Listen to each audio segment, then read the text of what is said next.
Apakah syarat ambang batas itu syarat yang wajar dan atau tidak wajar karena apa? Ya, ditetapkan di ujung pemilihan presiden. 50+1 adalah ketetapan tentang fungsi kebebasan. Justru kalau dia dihalangi itu artinya orang tidak paham tentang arti kebebasan. Justru kalau dipasang 20% itu menghambat kebebasan. Jadi jangan karena alasan teknis lalu yang fundamental itu diabaikan. Itu poin saya. Bagaimana Bang Adian? Anda melanggar yang fundamental justru? Yang fundamental apa? Kita kan sedang berbicara pertama jangan lompat dulu. Tentang ambang batas presiden itu bukan 51%. Itu persoalan keterpilihan. Ambang batasnya 20 dan 25%. Itu dibuka dua ruang kemungkinan. Mau pakai yang angka 20 atau mau pakai yang angka 25%. Komposisi kursi atau komposisi suara. Artinya ruang kebebasan itu sudah dibuka oleh negara. Ruang kebebasan itu sudah ada dalam undang-undang itu. Bahwa kemudian ada yang menginginkan kebebasan lebih sehingga pencalonan menjadi bisa tak berbatas, ya itu terserah saja. Tapi menurut saya dalam konteks demokrasi, kalaupun kita berbicara kebebasan, tetap harus ada aturan yang membatasi kebebasan itu. Aturannya seharusnya seperti apa? Apakah memang itu artinya tidak mau diatur sama sekali, tidak ada pembatasan sama sekali? Dalilnya adalah itu seolah-olah open legal policy itu. Padahal itu prinsip tidak bisa diatur lebih detail kecuali diperintahkan oleh si prinsip. Prinsipnya nggak perintahkan apa-apa. Dan logika dari sistem presidensial adalah 50+1. Jadi tidak ada dasarnya jalan pikiran itu. Misalnya begini, yang terpilih nanti di DPR itu partai-partai baru yang belum pernah ikut 2014. Suaranya tinggi sekali itu. Partainya Adian itu hilang di 2019. Tapi dia yang menentukan presiden itu. Itu kan, itu sama seperti kita mau naik gunung, terus dokter minta, tolong kasih tahu saya ronsen bahwa Anda sehat. Saya bawa ronsen 2014, padahal saya mau naik gunung 2019 itu. Ronsen bilang, Anda gila apa? Mau cari mati. Jadi logika itu, tapi saya nggak usah uraikan logika itu. Prinsip dasarnya adalah perintah undang-undang cuman 50, undang-undang dasar 50+1. Untuk memenangkan? Iya, dia dilantik karena dapat 50+1.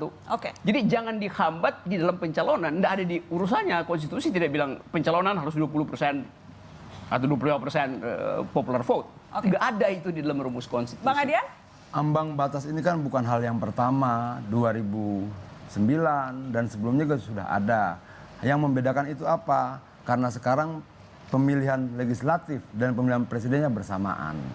Kenapa kalau memang berangkat dari argumentasi tadi, seharusnya penolakan ini sudah dilakukan sejak lama. Sejak 2 periode pemilihan presiden sebelumnya. 2 periode itu kan tidak ada penolakan seperti sekarang dan argumentasi yang sama. Nah, kenapa sekarang baru muncul? Kenapa kemudian sekarang dipersoalkan? Itu menjadi pertanyaan baru tentunya.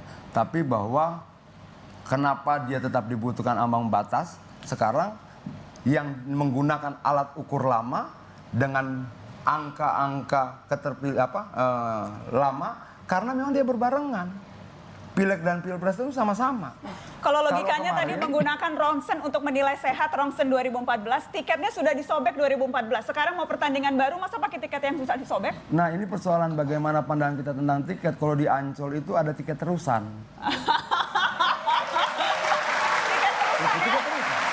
Kenapa? Sebenarnya ini situasi yang memang tidak biasa. Kita kan sedang transisi ya dari proses pemilu yang pileg dulu baru pilpres dan sekarang bersamaan. Itu loh. Baik, bagaimana kalau logika tadi tiket terusan? Apa itu? Ya, tiket terusan itu biasanya dia dapat dari calo. Dan itu bahayanya, percaloan itu dilegalkan dalam politik. Jadi kalau gini, saya terangkan dulu kekeliruan logika saudara Adian itu. Dia tadi bilang bahwa sekarang sistemnya adalah pemilihan berbarengan itu. Terus dia bilang tadi, dulu 2004, 2009, 2014 sistemnya tidak berbarengan. Lalu dia pertanyakan sendiri, mengapa yang dulu tidak digugat, sekarang digugat? Loh justru karena sistem sekarang itu berbeda. Jadi Anda bikin predikat tumpang tindih dengan subjek. You baru sebutkan dong, tadi. artinya begini, yang diperdebatkan kan parlemen threshold-nya.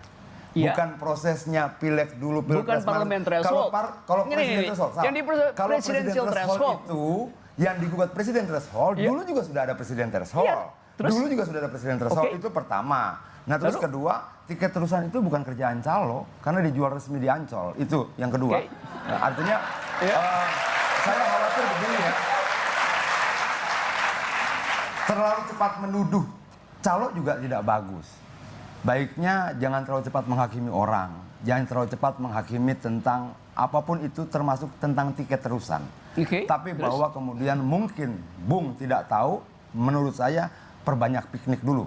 Soal apa? Iya, Baik, biar tahu kita kasih tentang kesempatan. terusan. Bagaimana Bang Riki, Anda mau menanggapi spesifik tadi? Apa poinnya? Dia nggak kasih poin apa-apa. Loh, poinnya jelas dong. Bahwa sebenarnya kan dulu yang dipersoalkan apa? Presiden threshold-nya. Oke. Ya. Dulu ada nggak? Ada. Terus? Sebelumnya ada nggak? Ada. Ada berlaku dalam sistem apa sebelumnya? No, ini Tunggu, kan berlaku dalam sistem bukan apa? yang You yang beli- dipersoalkan tahapan pileg dan pilpresnya atau presiden threshold-nya. Gini, Kalau Anda presiden threshold-nya dianggap membatasi kebebasan, dulu juga sudah terbatasi kebebasan itu. bukan itu poinnya. Sebelumnya juga. Anda beli tiket buat masuk Ancol, Anda pakai buat nyogok di Tanjung Priok. Itu. Dalam proses, Jalan dalam pikirannya. situasi sekarang, jelas karena kita sedang masuk pada periode transisi dari pileg duluan lalu pilpres dan sekarang bersamaan. Lalu kenapa itu jadi argumen Anda? Anda batalkan kan bahwa justru kalau pemilihannya, sistemnya berubah, kenapa tiketnya sama? Tontonannya lain Anda pakai tiket yang sama. Ya diusir Anda oleh Satpam Ancol pasti. Bukan tiket yang sama dong.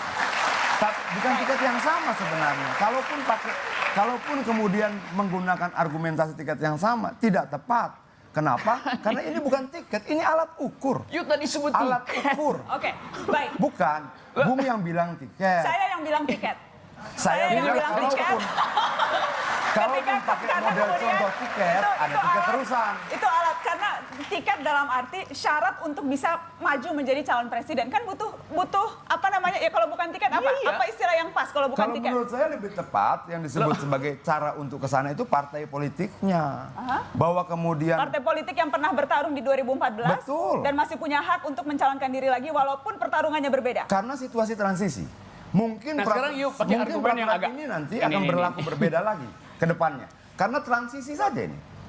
Jadi Bagaimana? menurut Karena transisi jadi karena diperbolehkan? itu, you bicara dengan motif transisi. Saya bicara dengan motif konstitusionalitas. Apa yang Soal- dilanggar dari konstitusi?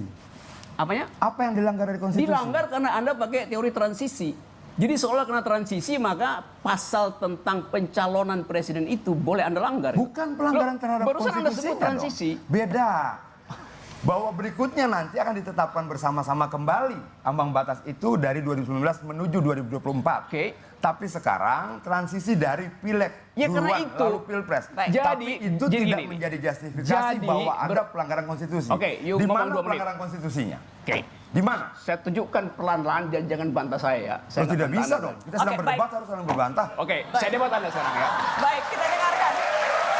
Baik. Dalil Anda tadi, Anda sebutkan demi pertimbangan transisi, konstitusi boleh diakali. Siapa Itu bilang pelanggaran begitu? logika Anda dan itu sekaligus menghina konstitusi. Bung salah tafsir terhadap kalimat saya. Anda salah Saya tidak mengucapkan mengatakan kalimat seperti itu. Saya mengatakan bahwa kenapa berbeda dulu dengan sekarang. Ini karena enggak. sekarang sedang Anda masuk bilang masa tadi, transisi. nanti setelah transisi selesai, kita atur ulang. Jadi demi alasan situasional, Anda mempermainkan konstitusi. Itu. Tidak seperti itu. Tapi Anda nggak kemudian paham prinsip kalkulasi konstitusi. berikutnya akan ditentukan bersama-sama pasca 2019. Ya justru itu, demi Baik. alasan Kenapa? apa? Kok transisi?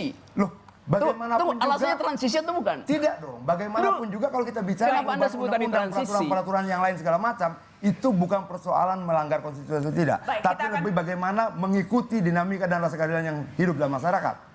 Itu dong. Sesi poinnya. kedua, you susun lagi argumennya supaya nggak kejebak.